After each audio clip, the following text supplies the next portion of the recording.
Hi everyone, it's Sam, NFTstatistics, and this is your Proof Daily NFT Countdown.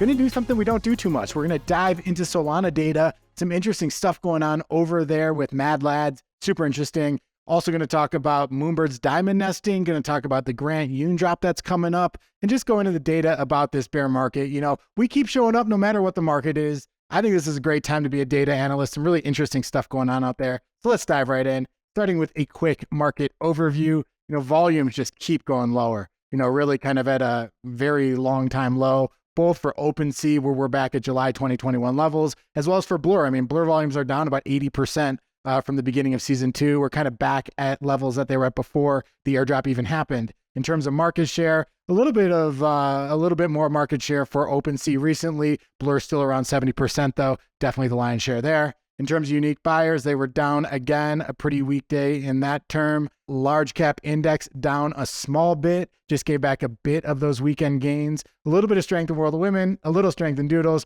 but weakness in VFriends, Punks, Moonbirds, Gutter Cats. Mid cap index also down about 1.7%, but Quirkies were very strong. Crypto Dick Butts, they were up a lot yesterday. Now they're down today. In terms of Quirkies, I showed here, they're up 24%. Kind of interesting. You know, Quirkies was another project that did one of those things where they changed their contract. They said they're going to do a migration, move to a new contract so they can enforce royalties. We've talked about it a lot before. The ones with newer contracts are being enforced on OpenSea and Blur, and actually tend to have better trading results recently, largely because there's a little bit less airdrop farming that happens on them. We saw a little bit of a rebound here once they relisted.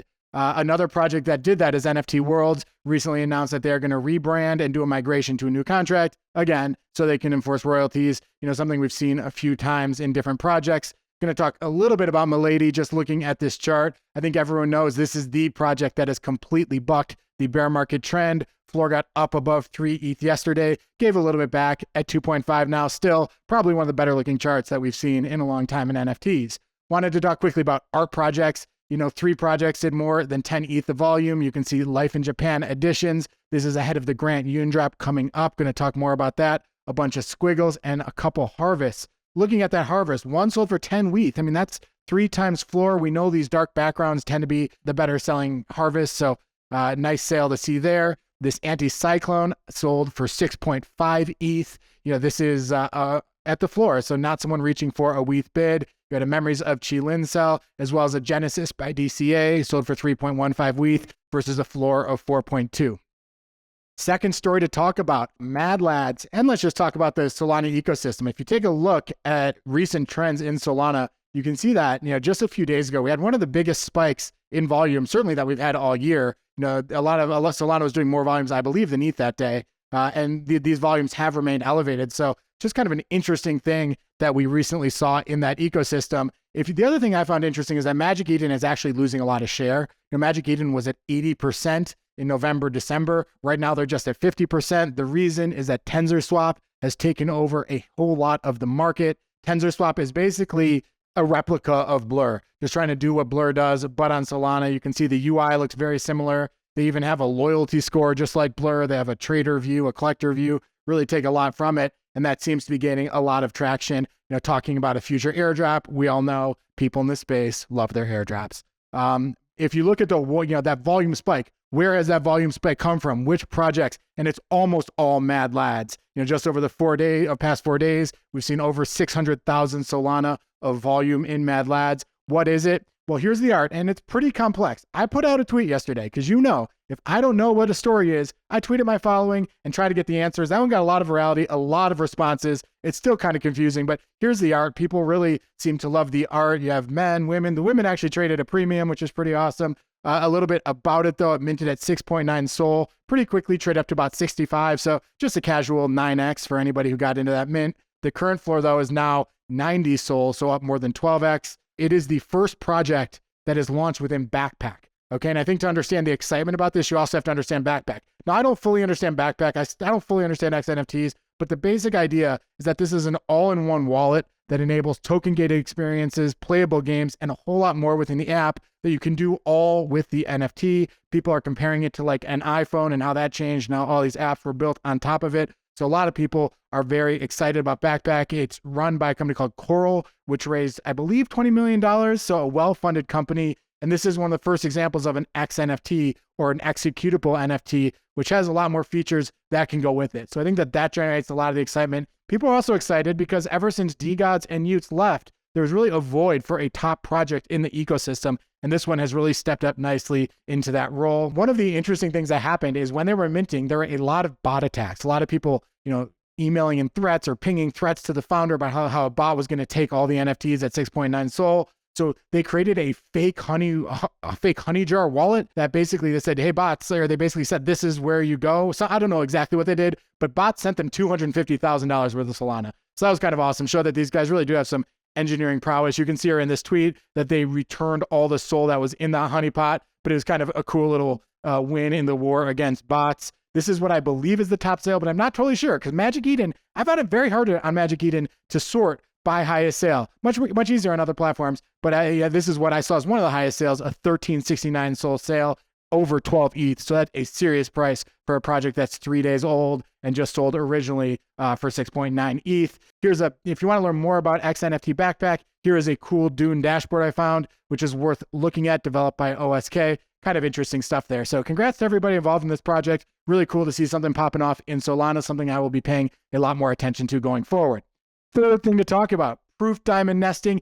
We basically just created this exhibition for the art, and I just wanted to show you because I think it's pretty cool stuff that's happening over there. They did an exhibition, interviewed a lot of the artists, and have really awesome Q&A. So why don't you just have a look here at some of the pieces that people who got the diamond nests, who got that original day one pass are going to be able to mint. Remember the rule is you submit your favorites and proof through an algorithm will decide who gets what. Because a lot of these are just editions of 100. These are a lot of the artists that people can choose from. Here's the Beeple piece. This is the piece that Beeple made live at the New York event. Totally fun event, was really, really cool. Here's the OXDGB piece, has the Moonbird he recently bought on the wall. I love how OXDGB incorporates, NFTs in the moment into a lot of his work. A piece by Mind's Eye, some really interesting photography. Terrell Jones, we've talked about him a lot. You want a Terrell Jones piece, here's a great way to get one. Dirty Robot, we know the founder of the founder of Renga always has a very signature look and feel. All of these pieces, I believe, are editions of 100. Then there are also some generative pieces which you can pick, where you'll get a unique kind of one-of-one or a unique one within the realm of the pieces that are generated. Here is the pass. If we're not a diamond nest holder, you can buy a pass. Current floor is 0.24 ETH, and the offers are at 0.22. Cool to see that. Fourth thing to talk about, Grant Yoon has a Life in Japan's Edition 2 dropping on Thursday through Nifty Gateway, and we got a bunch of the details. Let's dig in. Here is the art of the two pieces. There's actually a combination of two pieces. The one on the right is the piece that's being dropped. The half of this image on the left, I'll show you a better image to describe this, is the one that was already there as part of Life in Japan's Edition 1. The mint is on Thursday at 3:30 p.m. Pacific time. It is $299, and there are $12.99 editions. So they're raising $388,000, 212 ETH. I mean, that is a big raise for this market. I mean, it is, off an NFT, but, I think it also does create a more accessible price point than any of the Grant Yoon work. There will be 10 minutes for people who own Life in Japan 1 to get access, who can mint it if they want it. I believe there are about 300 holders there. One thing I wanted to look at was the market caps of other editions that Grant Yoon has out there. Again, we said this one is raising in a 212 ETH market cap. Life in Japan has 4 different NFTs, but that has a 1,174 ETH market cap. Meme Factory, possibly the best comp because it has 1,420 pieces, has a market cap of 355 ETH. And then a couple of these other ones have lower market caps. It's always hard to know exact market caps because a lot of these are pretty liquid and the bid-ask spread is pretty wide. People are attracted to different art differently. Here's the one that is the meme card. And I think one thing to watch is that, you did have a huge run up in price at the beginning. This traded at 2 ETH, kind of settled down to 1, ran back up to 2, but now it's trading around a 0.25 ETH floor. So I think it is risky to sometimes chase a lot of these high editions. I put here the Elon picture. You can see it kind of had a random rally there at the beginning of April. That's when Elon tweeted a meme card out and then deleted that tweet. So, but I do think it is risky to chase these, but still, the market cap for this is well above where the one that they're dropping right now is. This is what Life in Japan looks like. The first 4 that have already been released. Anyone who owns these, again, gets access to mint this in that first 10-minute window. And then here's what they're doing. That piece in the middle is called The Road Ahead. That's the second piece that's being minted. Okay, so that's the one that people are going to mint. If you own both, there will also be a chance to combine them into one NFT. So you can see that these two NFTs create one scene. You can burn that, you can burn them both and get that original or that new NFT. And that's going to be the day after this one mints. So all interesting stuff happening there. A few notable sales to talk about. Let's dive right in. 2 Trippy fur apes sold, one for 212, one for 200 ETH. I think that relative to where Trippy furs have traded in the past, this is actually pretty cheap. But again, that's not surprising. Floors are way down, grails are way down. But here are the past 4 Trippy fur sales. One at 440 all the way down to 289, but a little bit higher than what we're seeing for these 2 sales. An interesting thing is that the people who bought, the buyers of these, A. Jaffe was one of them. I believe KP Hammer is the other. They actually, at least one of them took out loans against their NFTs to buy these. So you can see that one person took out a 275 ETH loan against a gold fur ape, and then won a 62 ETH loan against a hoodie to get these Trippy furs. So kind of interesting moves there, but nice to see those sales. This piece, I missed this. This is from last week, and someone in the comments, I say, tell me what you missed. Someone told me I missed this. I dug in, and I indeed missed this. So I do listen when you say, tell me what I missed in the comments, but check this out. This is a piece by ThankYouX from about 4 days ago, which sold for 100 ETH. Now, this picture doesn't do it anywhere near the justice it deserves. You need to see this as a video, really just a completely beautiful video, beautiful NFT. And one of the exciting things is that it comes with a print. It comes with a physical print. So you get the physical print, you get and you get the NFT as well. Again, he just did here you can see him thanking his buyer, but he did this as his first hybrid painting and NFT. And he also did it on the Manifold contract on his own. So he did not pay a middleman like Super Rare AOTM. He just did it on his own. And amazing to get the 100 ETH bid in that situation. A little bit of his description. He says it's an art piece that takes the viewer on a journey of dreamlike imagery and contemplation. The central focus of the art is a surrealistic figure, seemingly suspended in midair, surrounded by a halo of vibrant colors and shapes. Really cool stuff. Congratulations, ThankYouX. That's a massive sale in this market. Congrats to the buyer as well. Another sale I want to talk about is this piece called Skyline Somewhere in New York by Sigma X, sold for 3.25 ETH. This is an all-time high for Sigma X. Not every day we see an all-time high, so awesome to see this. You can see 4 of their last sales kind of in that 1 ETH range to 3.1 ETH range. Really cool illustration, very consistent color tones. I think this is really awesome art. So congrats to him for this sale.